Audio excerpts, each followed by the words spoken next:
오늘은 이어서 몇 가지 성질들, 그러니까 한계 수입과 한계 비용에 대한 이야기를 통해서 노동의 한계 생산물 가치가 웨이지와 같아지는 수준까지 노동을 투입한다는 이야기와 한계 수입과 한계 비용이 같아지는 수준까지 노동을 투입한다라고 하는 개념이 단기 기업의 의사결정에 있어서 두 가지 조건이 동일하다는 걸 간단하게 보도록 하겠습니다. 그 다음에 이제 장기 노동 투입 의사결정에 대한 문제로 넘어갈 텐데요. 우선 앞서 우리가 이야기했던 것은 이제 이런 게 있었습니다. 기업의 어떤 기업이 이윤 극대화를 하고 있다면 웨이지와 노동의 한계 생산물 가치겠죠. Marginal Product of Labor. 이 둘이 같아지는 수준까지 이제 노동을 투입한다는 것이 우리가 앞서 봤던 내용이었고, 마찬가지로 만약에 어떤 기업이 이윤을 극대화하고 있다면 어느 지점까지 여기서 이제 산출량이라고 생각하시면 좋겠습니다. 이건 노동 투입 양을 결정하는 것이고요. 그렇다면 기업이 이윤을 극대화하는 기업이 얼마만큼의 아웃풋을 선택을 할까라고 하는 이제 의미는 이렇게 생각하시면 좋습니다. 마지널 레비뉴와 이제 마지널 코스트가 같아지는 점까지 산출량을 생산량을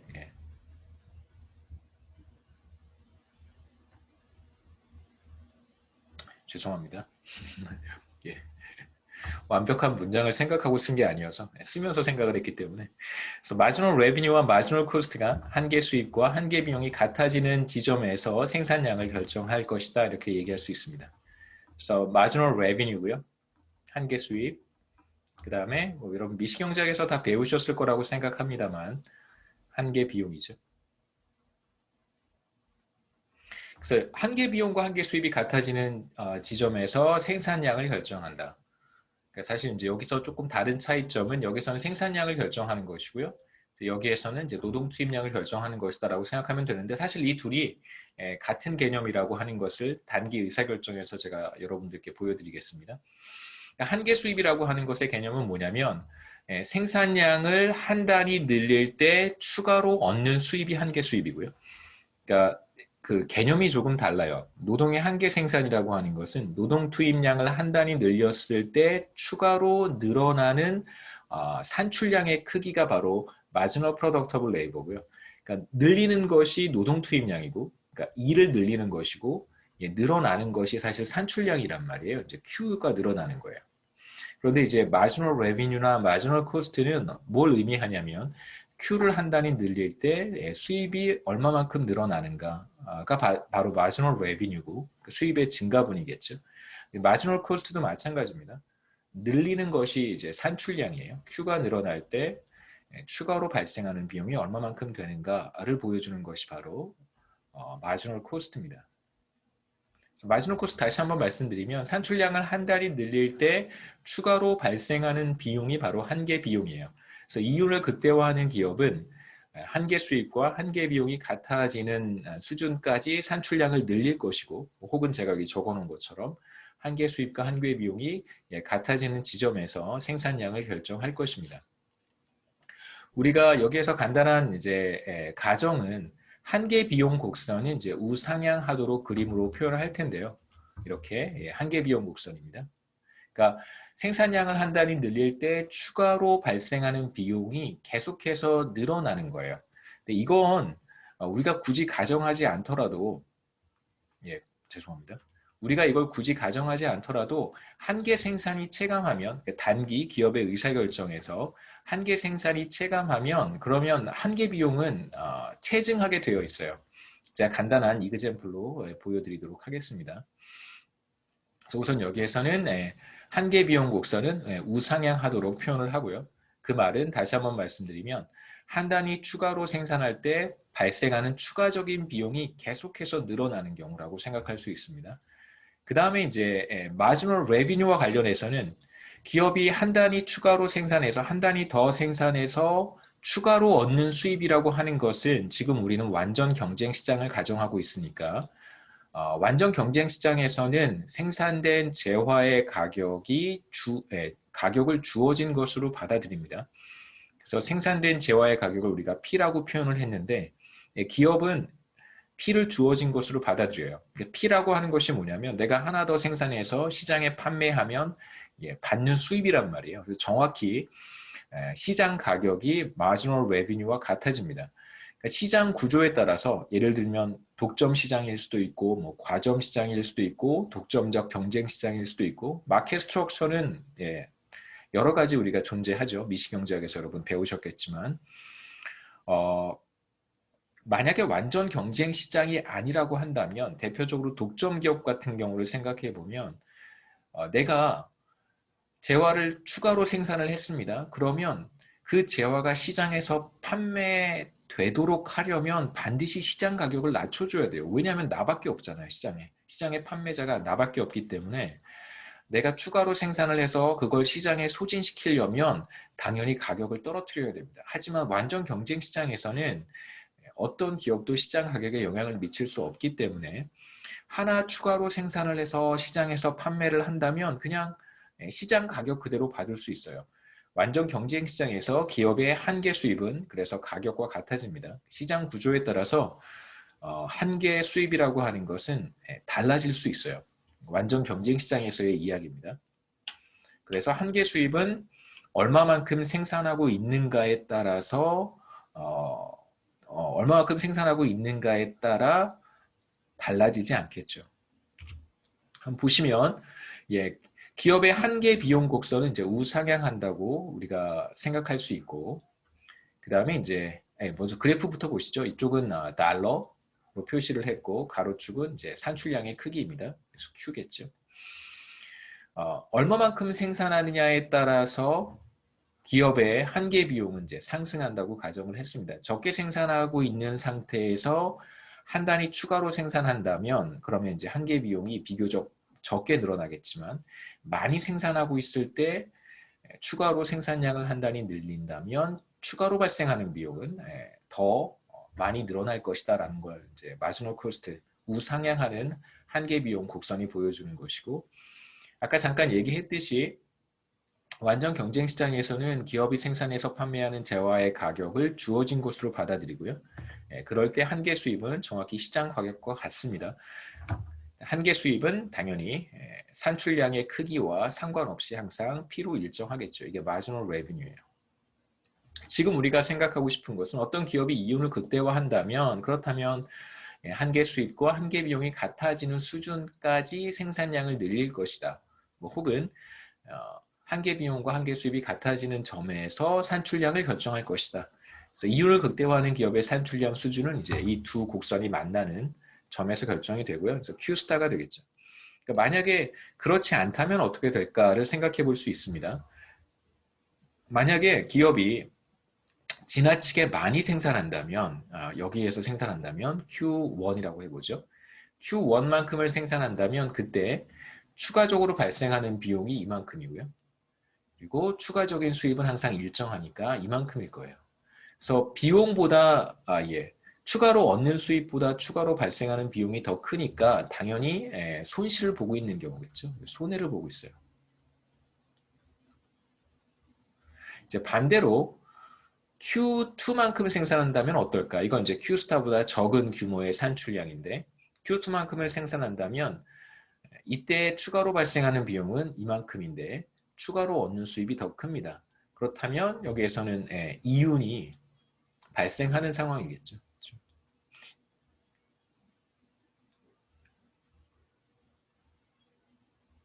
그렇다면 산출량을 더 늘리지 않을 이유가 없습니다. 그래서 산출량을 계속해서 늘리는 의사결정을 할 것이고 Q1 수준이라면 산출량을 줄이는 의사결정을 할 거예요. 산출량을 줄이면 그만큼 손실이 줄어들 테니까 이윤을 늘릴 수 있습니다. 당연히 이제 한계 수입과 한계 비용이 같아지는 수준에서 산출량을 결정을 할 것이고요. 그 다음에 한 가지 제가 아까 말씀드리겠다고 했던 것이 간단한 예 하나 생각해 보시면요. 뭐냐면 노동의 한계 생산이 체감한다면 그렇다면 이제 한계 비용 곡선이 체증하게 돼요. 단기에. 생각해 보시죠. 간단한 예를 하나 생각해 볼 수 있는데 노동 투입량이고요. 그 다음에 산출량이라고 한번 생각해 보시죠. 그럼 이제 우리가 노동의 한계 생산을 생각해 볼 수 있습니다. 노동을 전혀 투입하지 않을 때는 하나도 생산해내지 못한다. 그냥 간단한 이그젬플이에요. 그 다음에 노동을 한 단위 투입했을 때 늘어나는 산출량의 크기가 그냥 1이라고 한번 해보죠. 그러면 노동의 한계 생산은 1이 될 거예요. 노동을 한 단위 투입했을 때 추가로 늘어나는 산출량의 크기가 바로 노동의 한계 생산인데 그게 1과 같고요. 그 다음에 노동을 2개 투입했을 때는 뭐 예를 들어서 1.6만큼 생산해낼 수 있다고 한번 해보죠. 그러면 노동의 한계 생산은 0.6이에요. 저는 기본적으로 노동의 한계 생산이 체감한다라고 하는 가정을 여기에 도입하고 있는 것입니다. 3명을 투입하게 되면 예를 들어서 뭐 2개만큼을 생산할 수 있다고 한번 해보죠. 그러면 노동의 한계 생산은 이 차이만큼이니까 0.4가 될 거예요. 그래서 노동의 한계 생산은 이렇게 체감합니다. 간단한 예를 한번 생각해 보시죠. 여기서의 기본적인 가정은 노동의 한계 생산이 체감한다는 거예요. 자, 이제 이걸 거꾸로 생각해 보는 거예요. 지금 이 표는 노동을 한 단위씩 추가로 늘릴 때 추가로 늘어나는 산출량의 크기가 점점점 줄어든다는 걸 제가 보여드린 것이고, 이제 이 테이블을 거꾸로 한번 표현해 볼 텐데, 산출량을 늘릴 때, 한 단위 늘릴 때 필요한 노동 투입량이 얼마나 될까를 한번 생각해 보시죠. 이제 Q와 E를 거꾸로 생각해 보는 거예요. 자, 하나도 생산하고 싶지 않다면 노동 투입량을 그냥 제로로 두면 되고요. 만일 한 단위를 생산하고 싶다면 얼마만큼의 노동을 투입해야 될까요? 퀴즈입니다. 얼마만큼 투입하면 될까요? 편하게 대답하시면 돼요. 다 쓰셔도 되고 대답하기 싫으면.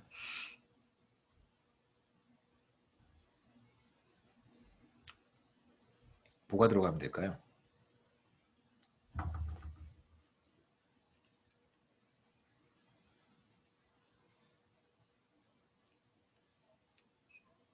산출량을 한 단위 생산하고 싶다면 얼마만큼의 노동을 투입해야 될까요? 네.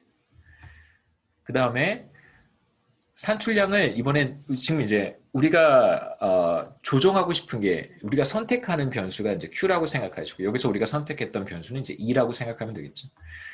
산출량을 2단위 만들어내고 싶다면 얼마만큼의 노동을 투입해야 될까요?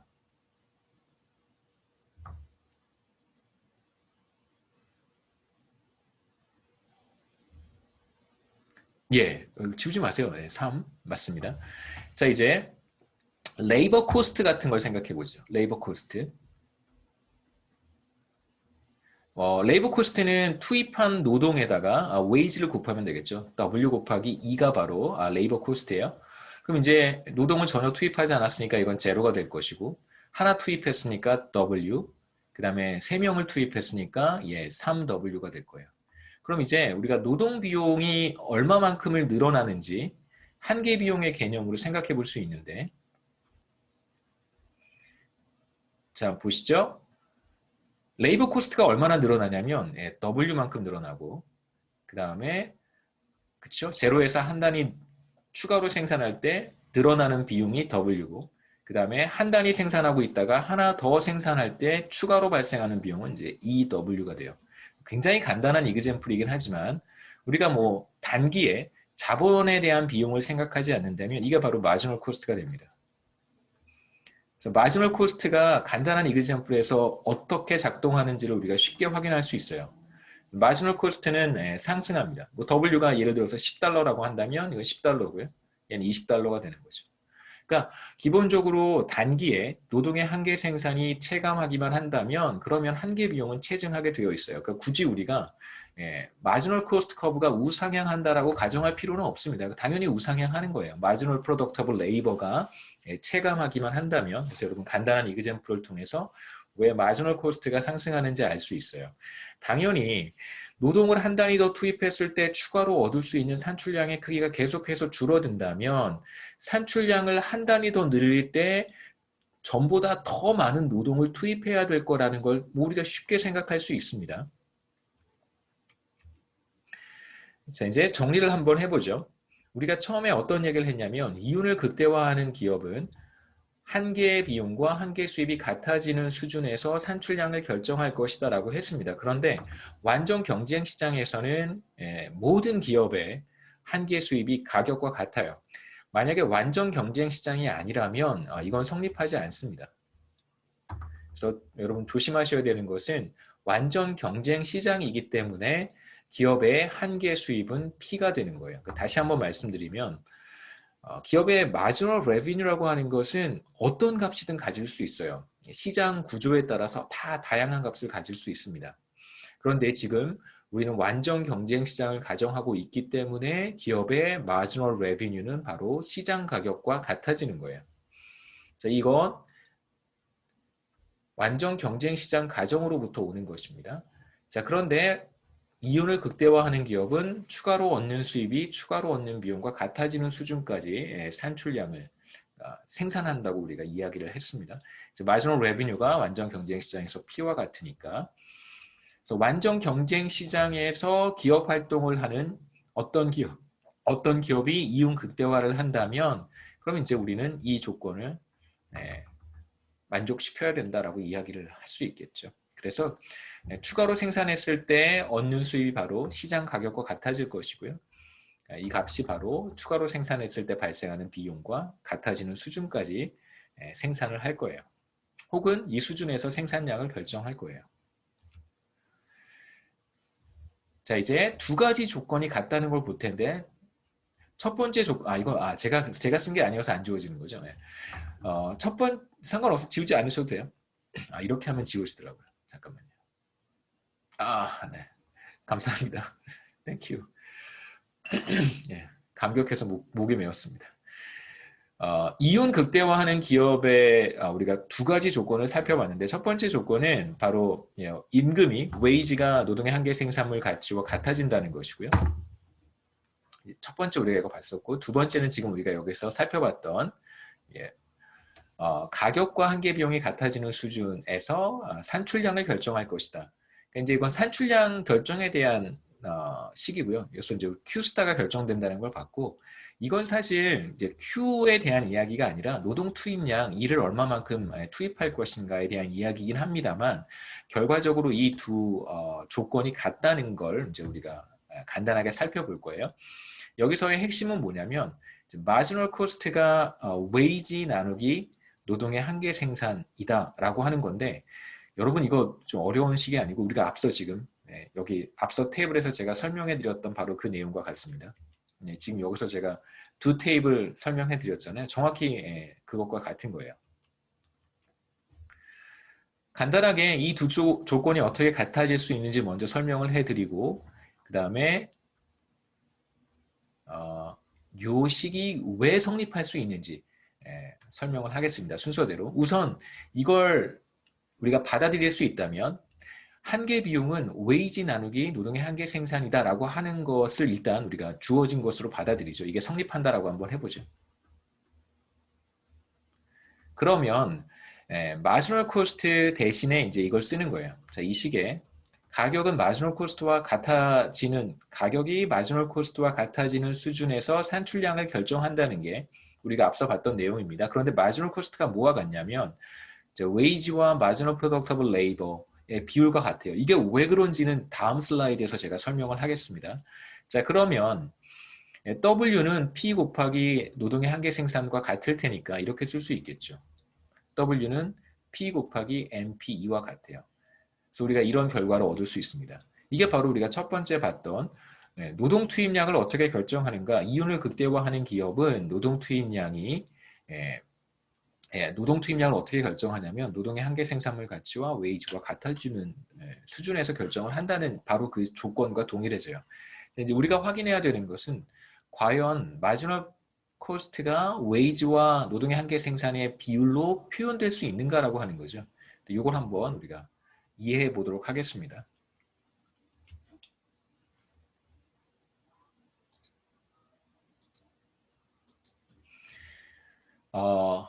앞서 했던 테이블하고 뭐 같은 내용인데요. 조금 생각해 보셔야 됩니다. 한 사람을 투입했을 때 노동자 한 사람을 더 투입했을 때 추가로 생산하는 산출량의 크기가 바로 노동의 한계의 생산이고요. 그렇죠? 자, 이제 제가 만약에 한 사람을 추가로 투입을 한다면 피자를 5개 생산할 수 있어요. 그럼 이 피자 5개가 바로 노동의 한계의 생산입니다. MPE라고 할 수 있겠죠. 한 사람 더 투입해서 피자를 5개 더 생산을 했어요. 자, 그러면 거꾸로 생각해 보자는 거예요. 만약에 피자를 하나 생산하고 싶다면 얼마만큼의 노동을 투입해야 되는가? 한 사람 투입해서 추가로 5개를 생산했으니까 하나의 피자를 생산하고 싶다면 제가 투입해야 되는 노동은 5분의 1이 되겠죠. 그래서 노동의 한계 생산이 만약에 5라고 한다면 5분의 1의 노동을 투입하게 되면 제가 산출량을 하나 얻을 수 있습니다. 거꾸로 생각해 보자는 거죠. 노동자를 한 사람 투입하면 예를 들어서 5개의 피자를 생산해냈어요. 거꾸로 생각해 본다면 5분의 1의 노동자를 투입한다면 저는 하나의 산출량을 얻을 수 있습니다. 이쪽에 제가 쓴 게 2고요. 이쪽에 제가 표현한 것이 바로 marginal product of labor죠. 자, 그러면 다시 한번 쓰겠습니다. 헷갈리게 써서. 자, 이쪽에 2를 쓰고 이쪽에 MP2를 쓴 거예요. 노동을 한 단위 투입하면 피자 5개를 생산을 했습니다. 자, 그런데 피자를 하나 생산하기 위해서는 그렇죠? 피자를 하나 생산하기 위해서는 얼마만큼의 노동자를 투입해야 되는가? 5분의 1만큼 투입하면 돼요. 자, 그런데 잘 보시면 이 분모의 5가 뭘 의미하냐면 marginal product of labor를 의미합니다. 그래서 이 식을 이렇게 5분의 1을 이렇게도 쓸 수 있는 거죠. 1 over MPE. 그렇죠? 예.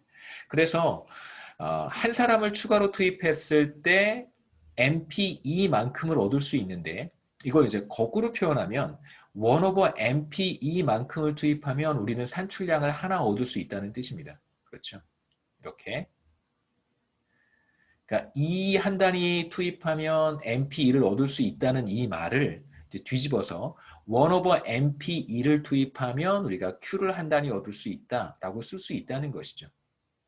그래서 MP가 만약에 5라면 5분의 1의 노동자를 투입하게 되면 재화를 한 단위 생산해낼 수 있습니다. 자, 이제 한 사람에게 지급해야 되는 wage가 W라고 한번 해보죠. 그렇죠? 그래서 5분의 1명에게 지급해야 되는 wage는 얼마만큼인가? 여기 wage W 곱하면 돼요. 이렇게. 그게 바로 레이버 코스트가 됩니다. 마찬가지겠죠, 그렇죠?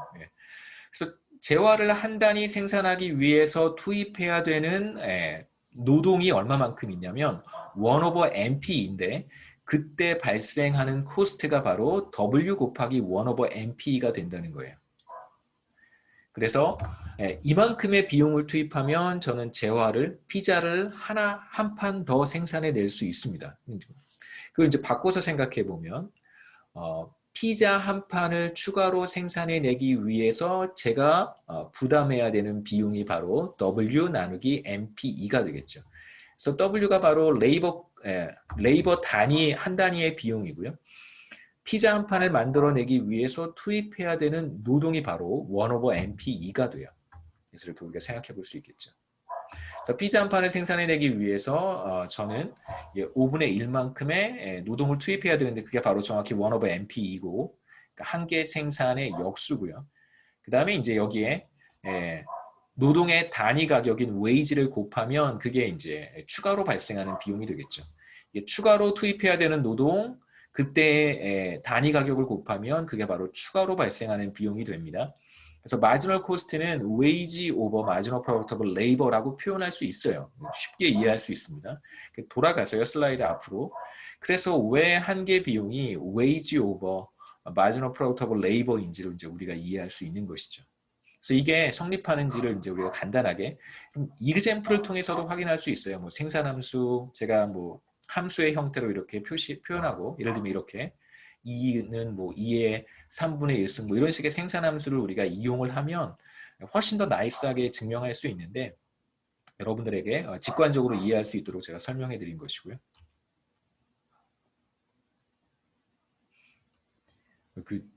저희 동네에 개를 키우는 사람들이 너무 많아서 식사 시간쯤 되면 개들이 막 너무 많이 짖어서요. 참 그것도 그러네요. 네. 그러니까 개가 원래 그렇잖아요. 한 마리가 짖기 시작하면 개 짖는 소리 여러분 잘 안 들리시죠? 저는 들리는데 개가 한 마리 두 마리 짖기 시작하면 이제 함께 같이 또 짖는 그런 성향이 있기 때문에 자, 이 경우에는 뭐 간단한 이그젬플이 마지노 프로덕트 오브 레이버가 5니까요. 웨이지는 $20고 이때 이제 마지노 코스트는 4달러가 될 거예요. 근데 생각해 보시면 이 식만 다시 한번 보시면 이 5라고 하는 것은 노동의 한계 생산이란 말이에요. 노동을 지금 현재 얼마만큼을 뭐 투입하고 있는지는 추가적인 노동자가 기여하는 노동의 한계 생산이기 때문에 지금 우리가 얼마만큼의 노동을 투입하고 있는지는 사실 제가 여러분들께 설명하지는 않았어요. 10명을 지금 투입하고 있을 수도 있고 20명을 투입하고 있을 수도 있습니다. 여하튼 제가 더 많은 노동을 지금 현재 투입하고 있다면 추가로 투입하는 게 아니고요. 이가 현재 10명일 수도 있고 이가 현재 100명일 수도 있잖아요. 중요한 것은 제가 이렇게 10명을 투입하고 있다가 100명을 투입하고 있는 상황이라고 한다면 노동의 한계 생산은 5보다 훨씬 더 작아질 거예요. 그렇죠. 5보다 훨씬 더 작아질 거예요. 그렇다면 분모가 훨씬 더 작아지니까 이 전체 1 over 마지노 프로덕트 오브 레이버는 더 커지겠죠. 그래서 마지노 코스트는 상승하는 것입니다. 그래서 간단히 정리를 해보면 이윤을 극대화하는 기업이 얼마만큼의 노동을 투입할 것인가 혹은 얼마만큼의 산출량을 선택할 것인가 하는 문제는 우리가 이렇게 접근할 수도 있고요. 여기서 P는 마지노 레비뉴입니다. 완전 경쟁 시장이기 때문에 기업의 마지노 레비뉴가 P와 같아지는 것이고요. 그 다음에 이제 두 번째 조건, value of marginal product of labor와 웨이지가 같아지는 수준에서 노동 투입량을 결정한다. 이 둘은 사실상 같은 조건이다 라고 생각하시면 됩니다. 단기에 자본을 조종하지 못하는 단기 의사결정에서의 문제고요. 자, 이제 장기의 문제로 넘어가겠습니다. 여기까지 질문 있어요?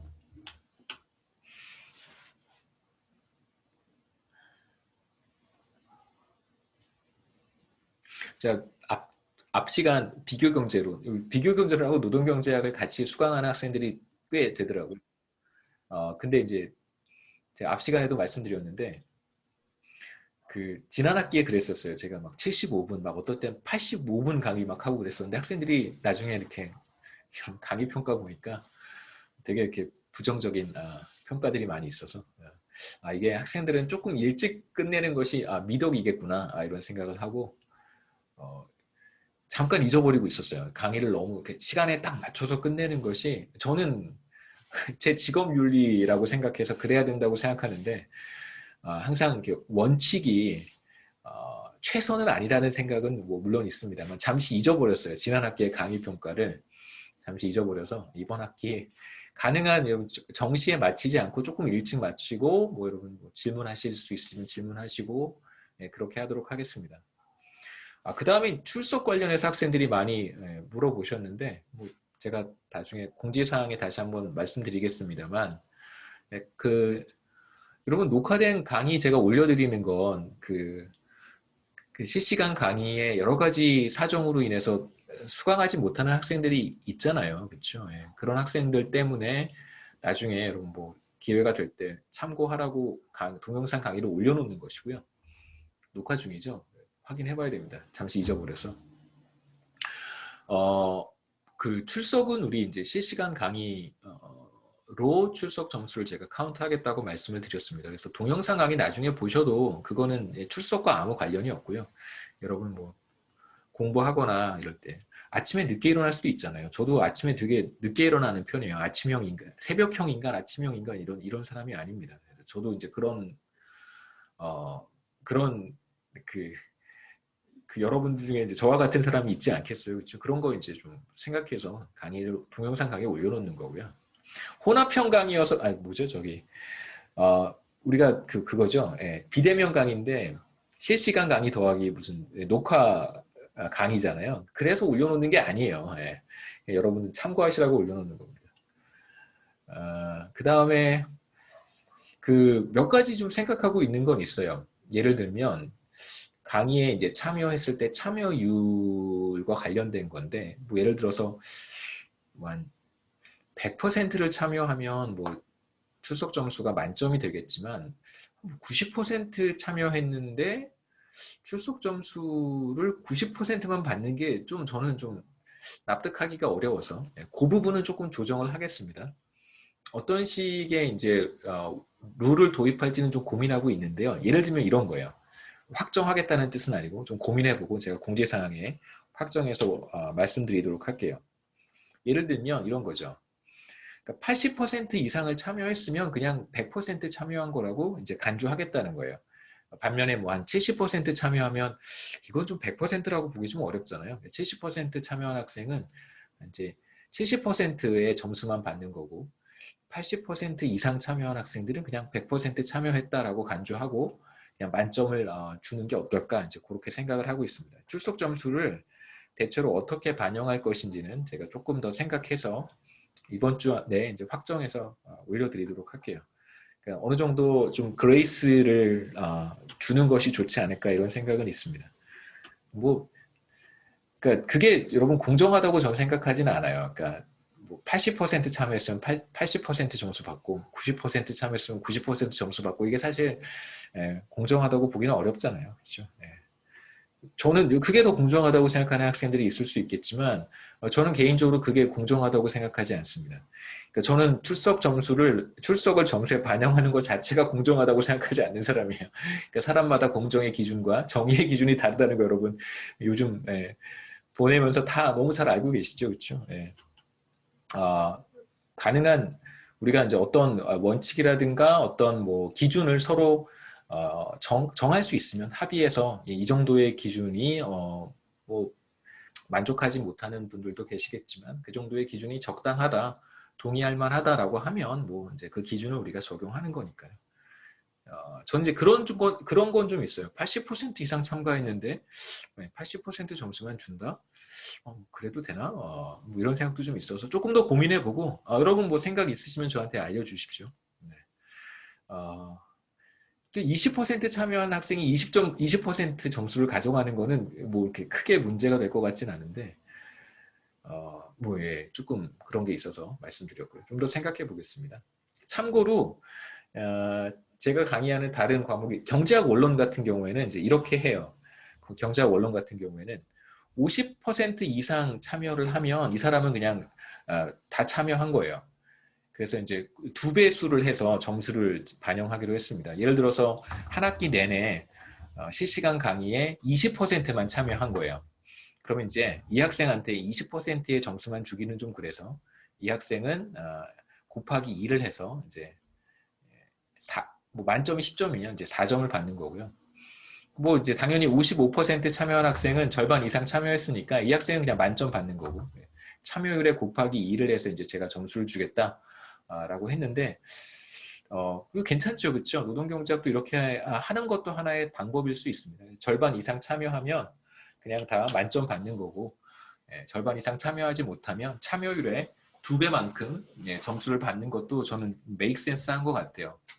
그래서 뭐 어떤 것이 뭐 정의로운가? 네. 정의, 공정 이런 얘기 들으면 요즘 너무 웃겨가지고요. 그냥 허탈한 웃음만 나옵니다. 여러분이 좀 뭐 납득할 수 있는 어떤 기준이면 저는 뭐 특별히 더 좋고 더 싫고 이런 건 별로 없어요. 그냥 다만 제가 싫어하는 건 좀 더 많은 학생들에게 좀 그러니까 페이버를 주지 못한다 그러면 저는 좀 그런 건 싫고 가급적 많은 학생이 도움을 받을 수 있다면 그러면 좀 더 좋은데 뭐 그렇다고 해서 소수가 차별을 받는다면 또 그런 것도 별로 뭐 좋지는 않습니다. 그래서 뭐 여러분 아이디어 있으면 기본적으로 이거 괜찮은 것 같아요. 이건 괜찮죠, 그렇죠? 참여율의 2배를 해서 출석 점수를 받는 건데 당연히 50% 이상 참여했으면 만점입니다. 요거 한번 생각해 볼게요. 여러분 출석 점수 그렇게 중요하지 않아요. 제가 이렇게 뭐 출석 점수를 성적에 반영을 거의 하지 않지만 경제학 원론 같은 경우에는 노영환 교수님하고 이제 팀 티칭을 했었으니까 출석 점수 반영해 보면 그레이드에 그렇게 큰 영향을 미치지 않습니다. 그러니까 많은 학생들이 출석 점수에 관심을 많이 갖는 것은 여러분들의 상황이나 여건이 훨씬 더 이제 경쟁적이 되었다는 증거이겠죠. 이제 컴패러리브 하니까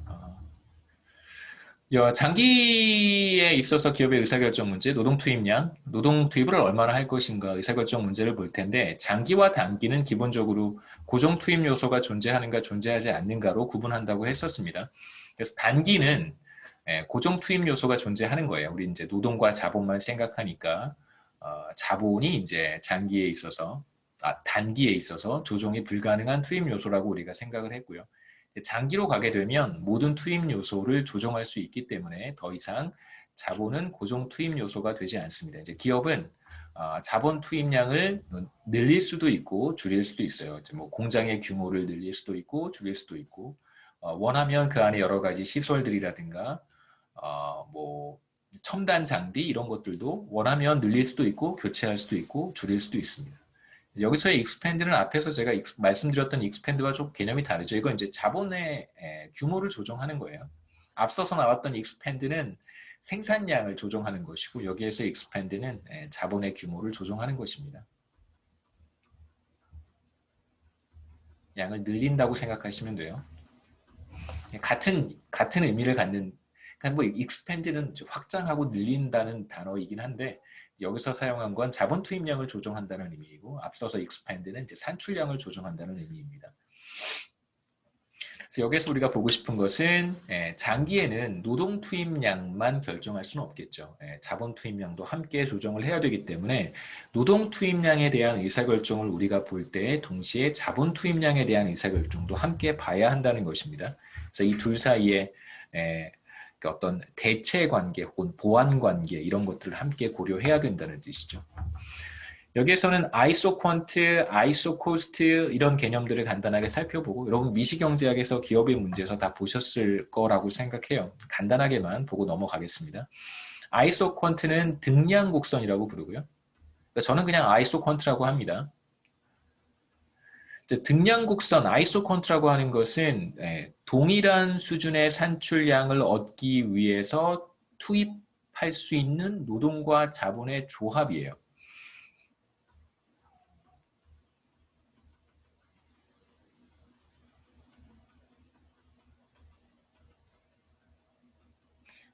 노동과 자본의 조합입니다. 굉장히 많겠죠, 그렇죠? 우리가 생산함수 이렇게 표현을 하고요. 생산함수 E와 K를 투입해서 생산을 합니다. 뭐 E와 K를 많이 투입하면 투입할수록 산출량도 늘어나겠죠. 자, 이런 생산함수를 생각해 보면 산출량을 일정한 수준으로 한번 고정시켜 보죠. 예를 들면 Q0, Q0만큼을 생산해내기 위해서 투입할 수 있는 E와 K의 조합은 무한히 많습니다. 우리가 경제학에서 가장 많이 사용하는 생산함수의 형태가 이런 컵 더글러스라고 할 수 있잖아요. 예를 들어서 뭐 2분의 1, 2분의 1. 노동 투입량의 2분의 1승, 스퀘어 루트예요. 자본 투입량의 2분의 1승 이렇게 생각해 보면 Q0를 얻기 위해서 투입할 수 있는 노동 투입량과 자본 투입량의 조합은 무한히 많아요. 만약에 이게 10이다. 이건 솔루션이 존재하지 않잖아요. E와 K가 무수히 많기 때문에 이건 해가 없어요. 해가 무수히 많은 이퀘이션이에요. 그러니까 미지수는 두 개인데 이퀘이션이 하나인 것이죠. 우리가 어떤 이퀘이션의 솔루션을 찾기 위해서는 언노운스가 두 개면 이퀘이션도 두 개여야 되잖아요. 미지수가 두 개면 방정식도 두 개여야 됩니다. 지금 이 경우에는 미지수는 두 개인데 방정식은 하나이기 때문에 식은 하나이기 때문에 당연히 E와 K를 찾아낼 수 없어요. 솔루션은 무한히 많습니다. 그래서 이 Q0를 얻을 수 있는 노동 투입량과 자본 투입량의 조합을 다 찾아서 평면의 그림으로 그려본다면 당연히 이건 이제 3차원으로 그림을 그려야겠죠. 변수가 3개니까 3차원의 그림을 그려야 되는데 이 3개의 변수 중에 Q라고 하는 것을 고정시켰으니까 Q는 변하지 않는 거잖아요. 그래서 2차원 평면에 E와 K에 대한 그림으로 그려볼 수 있는데 바로 그 그림이 아이소퀀트입니다. 보시면 Q0의 산출량을 얻을 수 있는 노동과 자본 투입량의 조합을 다 찾아보면 이제 이렇게 그릴 수 있다는 것이죠. 쭉 그려볼 수 있습니다. 그래서 이 곡선상의 어느 점을 선택하든 상관없이 항상 산출량은 Q0와 같은 거예요. 그래서 이게 바로 아이소퀀트입니다. 아이소퀀트 커브라고 하기도 하고요. 등량이란 뜻이죠. 그렇죠? 아이소퀀트는 등량이라는 뜻이고요. 그러니까 퀀터티가 같다 이런 뜻입니다. 그 다음에 이제 커브는 곡선이니까 등량 곡선, 그냥 아이소퀀트라고 부를게요. 그래서 동일한 산출량을 제공하는 Q0만큼의 산출량을 제공하는 다양한 조합들을 우리가 생각해 볼 수 있고, 여기서 이제 X와 Y를 여러분 보시면 X는 어떤 점이냐면 상대적으로 노동을 적게 투입하고 자본을 많이 투입하는 점이다. Y는 상대적으로 노동을 많이 투입하고 자본을 적게 투입하는 점이다. 두 점을 비교했을 때 이렇게 생각해 볼 수 있겠죠. 그 다음에 이제 아이소퀀트를 이렇게 그리면 여러분 그런 거 생각해 보시면 돼요. 뭐 무차별 곡선에서도 우리가 비슷하게 생각해 볼 수 있는데 뭐 지도 보시면 등고선 같은 거 나타나죠, 그렇죠? 그 지도에서 산을 표현하려면 어느 지역은 산이고 어느 지역은 이제 바다고 그 산이 얼마나 높고 바다가 얼마나 깊고 이런 걸 이제 표현하는 되게 스마트한 방법이 다른 색깔을 표현하는 것이고요. 그 다음에 이제 해발 고도가 정확히 뭐 1000m인지 2000m인지 3000m인지 이런 걸 이제 표현하려면 보통 이제 산은 짙은 갈색으로 표현을 하잖아요. 평지는 초록색이고 산으로 올라가면 갈수록 이제 갈색이 되는데 정확하게 미터도 표현하기 위해서 이렇게 보통 등고선 같은 걸 이렇게 표현합니다. 이렇게 해서 이렇게 가면 이제 이쪽이 산인 거죠. 그렇죠? 점점 갈색이 되면. 그래서 뭐 해발 뭐 1000m, 2000m 이렇게 올라가면서 그래서 요 지역은 다 높이가 같은 거죠. 고도가. 이렇게 해서 이제 등고선을 표시를 하는데 동일한 개념입니다. 바다 같은 경우도 마찬가지라고 할 수 있고요. 그 다음에 뭐 여러분 일기예보 보시면 그 고기압, 저기압 이런 거 보이잖아요, 그렇죠? 네, 그래서 기압, 등압선인가요? 그때는 등압선 같은 것들도 똑같이 우리가 표현하기도 합니다. 그 개념이에요. 그래서 3차원으로 표현하는 게 뭐 어렵지는 않은데 뭐 굳이 그렇게까지 3차원으로 표현할 필요는 없으니까 우리도 마찬가지입니다. 굳이 뭐 이걸 3차원으로 표현할 필요가 없어서 2차원 평면에 나타내는 것이고요. 이쪽으로 가면 갈수록 산출량은 증가하는 거예요. 그래서 Q1은 Q0보다 큽니다. 왜 그럴까요? 당연히 Y와 점 G를 비교해 보죠. 여기 점 G가 있고요. 이제 Y 노동 투입량 Y를 얻기 위해서, 그러니까 Q0만큼의 산출량을 얻기 위해서는 이만큼의 노동과 이만큼의 자본을 투입하는 거예요. 그게 바로 점 Y가 보여주는 것인데 점 G는 점 Y보다 더 많은 노동을 투입하고 더 많은 자본을 투입하니까 당연히 산출량 수준은 더 높습니다. 기본적으로 생산함수는 자본이나 노동이나 투입하면 투입할수록 산출량은 늘어나요. 다만 이제 추가로 늘어나는 산출량의 크기가 점점점 줄어든다고 우리가 가정을 하는 것입니다. 그래서 바깥쪽에 있는 아이소퀀트는 더 높은 산출량을 보여주는 것이고요. 그 다음에 이제 몇 가지 뭐 무차별 곡선에서 우리가 봤던 것처럼 아이소퀀트도 몇 가지 성질이 있는데 첫 번째 성질은 우하향하게 그려야 되고요. 당연히 우하향해야 되겠죠. 산출량 수준이 같아야 돼요. 아이소퀀트 상에 있는 모든 점들은. 자, 그런데 우하향하지 않고 뭐 우상향한다던가 뭐 혹은 우하향하지 않는다고 한다면 좀 이상해지겠죠. 그러니까 X에서 Y로 갈 때 노동 투입량을 늘렸어요. 그럼 산출량이 일정해지려면 다른 하나의 인풋의 투입량은 줄여야 되잖아요. 그런데 만약에 줄이지 않았다? 뭐 줄이지 않았다 정도는 이해가 될 수 있는데 만약에 오히려 늘렸다?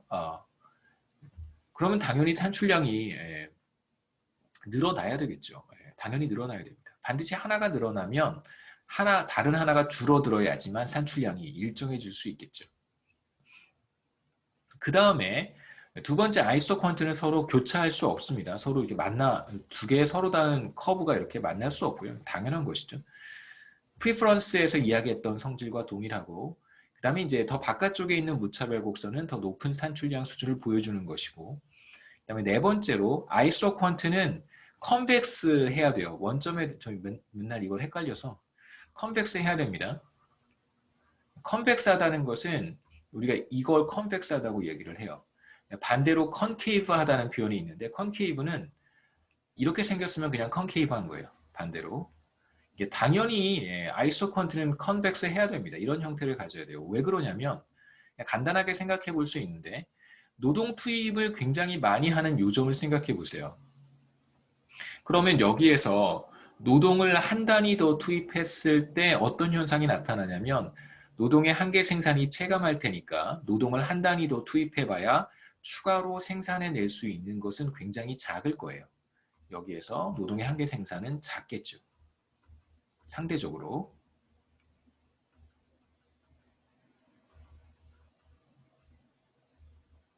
그렇다면 노동을 한 단위 더 투입하기 위해서 자본 투입량을 포기해야 되잖아요. 그런데 노동의 한계 생산이 굉장히 작기 때문에 추가로 노동을 한 단위 더 늘리기 위해서 포기해야 되는 자본의 양이 작은 거예요. 당연히 노동의 한계 생산이 상대적으로 작기 때문에 그렇습니다. 그래서 포기해야 되는, 그러니까 노동을 한 단위 더 투입하기 위해서 포기해야 되는, 혹은 이제 대체해야 되는,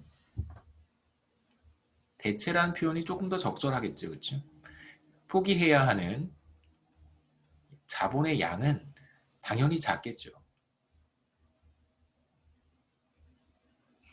그러니까 반대로 만약에 노동을 여기서 투입하고 있다면 노동을 굉장히 적게 투입하고 있는 거잖아요. 그러면 노동을 한 단위 늘릴 때 추가로 생산할 수 있는 산출량의 크기가 굉장히 커요. 노동을 적게 투입하고 있기 때문에 요점과 비교했을 때 노동의 한계 생산이 굉장히 클 것이고요.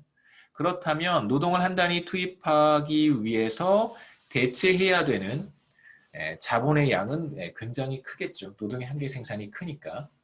그래서 당연히 이렇게 우하향하게, 컨벡스하게 이렇게 표현하면 안 된다는 거죠. 그렇죠? 컨벡스하게 표현을 해야 됩니다. 이어서 아이소퀀트의 기울기에 대한 이야기인데요. 이제 아이소퀀트의 기울기를 한계 생산의 비율로 우리가 표현합니다. 이제 가로축의 변수가 그림에서 기억하실 텐데, 가로축의 변수가 노동이었고 세로축의 변수가 자본이었었어요. 그래서 저도 늘 헷갈립니다. 그래서 아이소퀀트의 기울기는 바로 자본의 한계 생산분의 노동의 한계 생산. 뭐 어떤 변수가 어디에 있느냐에 따라서 이제 다르게 표시하면 되겠죠. 그래서 왜 이게 한계 생산의 비율과 같아질까? 아이소퀀트의 기울기가 왜 한계 생산의 비율인가? 그림으로 돌아가서 다시 한번 우리가 보겠습니다.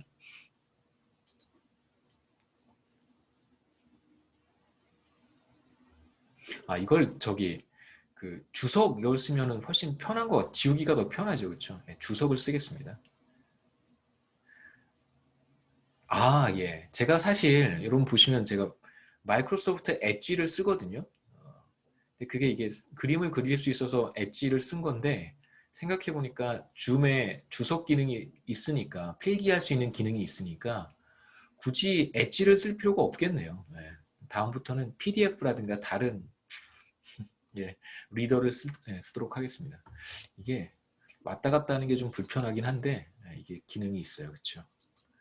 자, 우리가 Q0라고 하는 산출량을 얻는 산출량을 보여주는 이제 아이소퀀트에 초점을 맞춰서 생각해 보면, 이제 X에서 Y로 이동할 때, 그러니까 사실 아이소퀀트 한 점에서의 기울기를 계산하는 게 더 정확하긴 하겠습니다만, 우리가 여기서 이제 델타 E나 델타 K를 아주 작게 만들어주면 되니까 뭐 큰 문제는 없을 거라고 생각해요.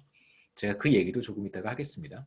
우리가 지금 하고 싶은 것은 비교적 멀리 떨어져 있는 두 점의 요 기울기를 구하고 싶은 거예요. 그래서 엄밀히 말하면 이제 곡선상의 한 점에서의 기울기를 구하는 것이 아니라 곡선상의 서로 두 점을 연결한 직선의 기울기를 계산해 보겠다는 거죠.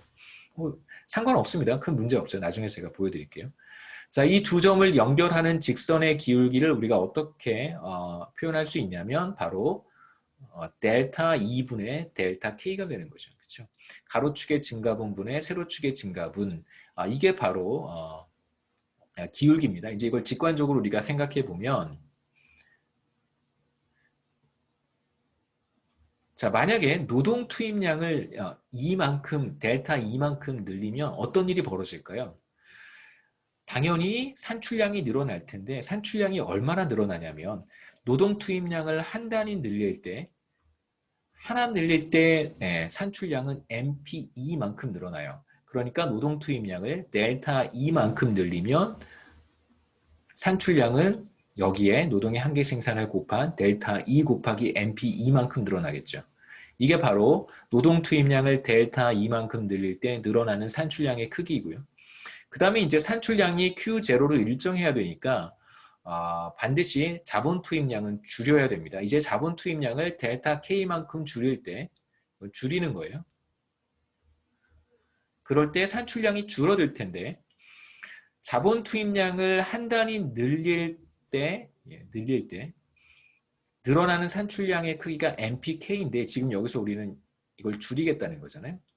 한 단위만큼 줄이면 자본 산출량의 크기는 MPK만큼 줄어들 거예요. 그런데 자본이 줄어드는 정도가 델타 K니까 산출량의 감소는 여기에 MPK를 곱하면 됩니다. 그래서 노동 투입량이 델타 2만큼 늘어날 때 산출량의 변화가 바로 델타 2 곱하기 노동의 한계 생산이고요. 그 다음에 이제 자본 투입량을 델타 K만큼 줄일 때 줄어드는 산출량의 크기가 바로 델타 K 타임스 MPK라고 우리가 얘기할 수 있겠죠. 그런데 이제 중요한 것은 산출량이 변하지 않잖아요. 이건 이제 산출량의 증가고 이건 산출량의 감소예요. 근데 결과적으로 산출량이 변하지 않으니까 자, 이 둘을 더했을 때 반드시 0이 되어야 합니다. 그리고 이해가 되시죠? 자, 이걸 이제 우리가 간단하게 변형을 하면 슬라이드를 또 넘기기가 어렵네요. 네. 그러니까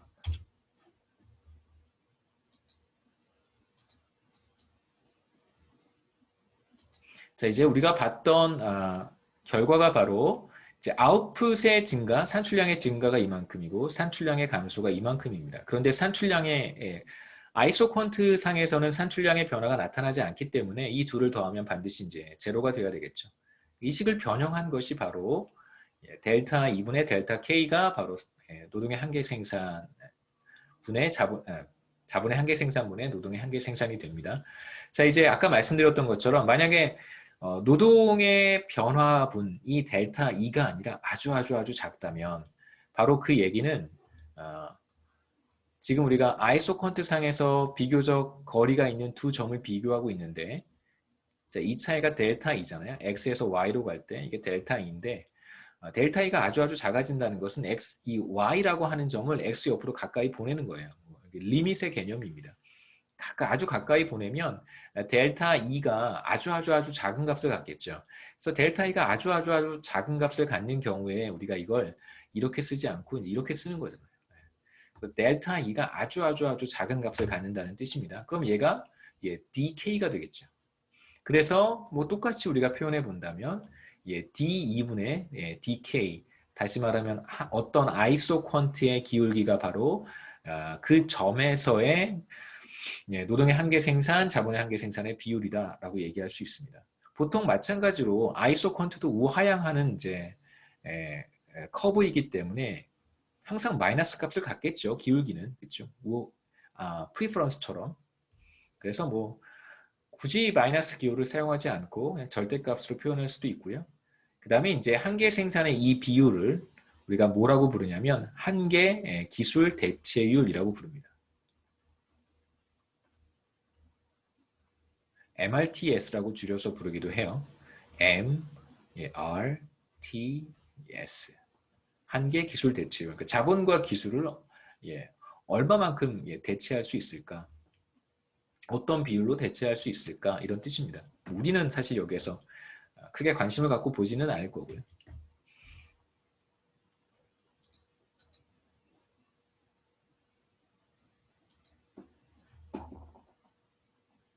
이게 왔다 갔다 하는 게 사실 되게 불편하네요.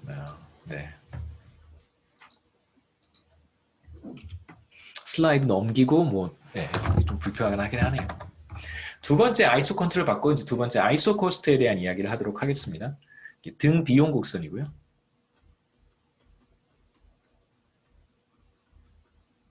그러니까 동일한 비용을 보여주는 곡선 뭐 이런 뜻입니다. 자, 기업의 생산 비용을 크게 두 가지로 나눌 수 있죠. 생산 요소가 두 가지니까 레이버와 관련한 비용을 이제 레이버 코스트, 노동 비용이라고 하고 자본과 관련된 비용을 우리가 자본 비용, 캐피탈 코스트라고 부릅니다. 그래서 기업의 총 비용을 C로 표현할 것이고 노동 비용과 자본 비용의 합인데 뭐 다른 어떤 어떤 형태의 픽스트 코스트 같은 건 존재하지 않고요. 그냥 노동 비용, 노동 투입량에 따라서 변화하는 노동 비용과 자본 투입량에 따라서 변하는 이제 자본 비용만 존재한다라고 우리가 생각하겠습니다. 사실 여기에 뭐 다른 부대 비용 같은 것들도 우리가 생각해 볼 수 있을 텐데 뭐 굳이 생각하지 않고요. 그래서 노동 비용은 투입하는 노동의 크기에 비례해서 웨이지를 곱해서 우리가 표현을 하고 자본도 마찬가지입니다. 투입하는 자본의 양에 자본의 단위 가격인 R을 곱해서 자본 비용을 표시를 하도록 하죠. 자, 이제 기업이 일정한 금액의 비용을 지불한다. C0만큼의 비용을 지불한다라고 한번 생각해 보시죠. 비용이 주어져 있습니다.